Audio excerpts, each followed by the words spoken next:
decides whether the murderer is guilty or is not guilty. It is the jury who decides whether the murderer should be pardoned or not. We feel, as a government, we feel that this is not fair because the jury, we feel that the family is a better person to decide whether the murderer should be forgiven or not. Why? Because the jury is not directly affected emotionally, physically, and does not go through the trauma of having to lose a family member. We feel that the family members of the murder victim is most suited to deciding whether the murderer should be forgiven or not, because they are the people who directly experience that. But before we go on, what is actually justice? Justice is something that is very subjective. It is not absolute. It changes from state to state depending on what is best for society and what will benefit the victim most. It's the same way that when you do drug trafficking in Malaysia, you get the death penalty, while in USA you get 4 months. But before we go on, let's do the key split.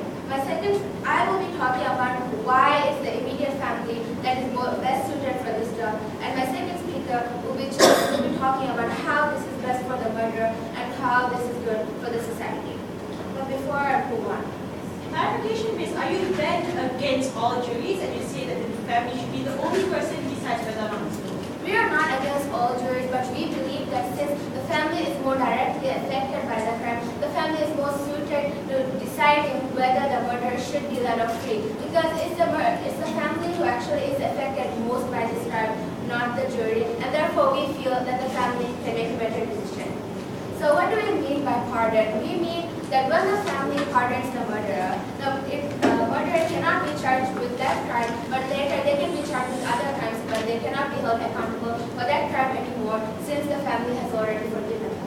And also, by family, we mean the immediate family, for example, the mother or the father.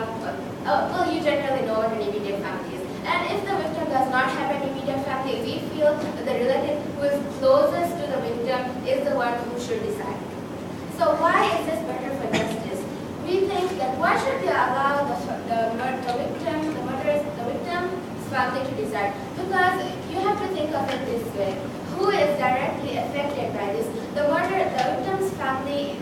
victim's family is the one who will feel the loss most. They live with the family, they live with the victim, and therefore they will know the loss the most. And also, since the victim is dead, we feel it's only right that the family, the next closest person, can represent the victim, because we feel that it's only the family who will best know what the victim's interests are. You cannot say that by doing this we're just letting our murderers go free and run around rampant, because you have to know that this applies to all murders, whether it's brutal or whether it's something that just happened in the heat of the moment. We feel that since the families will look at everything, they will look at the personality of the murderer, because they are not deciding something small. They are not deciding about somebody who stole something from them. They are deciding about a person who took away the life of their loved one. So we feel that this reason alone is good enough for the family to have a very clear mindset when deciding whether this murderer should be forgiven or not. We feel that since the family experiences it firsthand, they will see the magnitude of the crime, exactly how they were murdered, and they will see whether that person is right to be pardoned or not. Because we feel if the family who gets all the losses, who feels all the pain, if they can bring it in their hearts to forgive the murderer, then we feel that society can do the same. Because the family is the best person to decide and will weigh against all the odds the most value. Targets already get to participate by being witnesses in the prosecution and the defendant bench. We don't understand, but how hard is it for me to know that a murder is bad? We feel that since the family already has this perspective towards the murder, we feel that if the we are not saying that they should always pardon. We are simply giving them the choice. They can weigh against all the odds, and they can say if the murderer should be forgiven or not. We feel that the family should not have the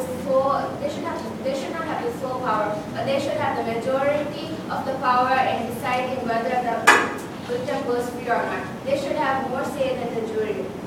Because if you look at it this way, justice actually depends on compensation. And in this case, since the victim is dead, he has all his troubles over, he can't do anything anymore. We feel that since this affects the family of the victim, and since the family of the victim is the one one who needs to be compensated. We feel that this is why there should be the people who can decide whether the murderer is worth pardoning or not. So, like we said, we have thought that the reason why that the family is most important because we feel that they are the people who are best able to make this decision. Because they are the people who are being most directly affected by the crime, who knows all the pros and cons of deciding whether this murderer is forgiven or not. So what have we told you today? We have told you why this is better for justice and why the family is the people that who need to decide this and why that the family has the right to do this. Because since, as we have told you, the family is the one, since the victim is gone now, is the one who is being most directly affected and is the best person to actually make this choice.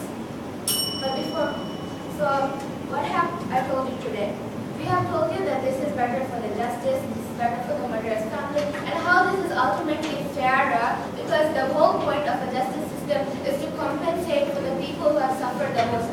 Since the family is the people who have suffered the most, it's just that we don't see that if the family can bring it about in their hearts to forgive the victim, we don't see why that the murderer should be needlessly punished, but the family has the people who have experienced the most harm when they have already forgiven the victim for it. We feel that this is not fair, both for the society and also for the murderer, which my second speaker will be talking about. And for all these reasons, this is why we as the government strongly and wholeheartedly believe in this, and it's the reason why we propose this motion. And with that, I beg to propose.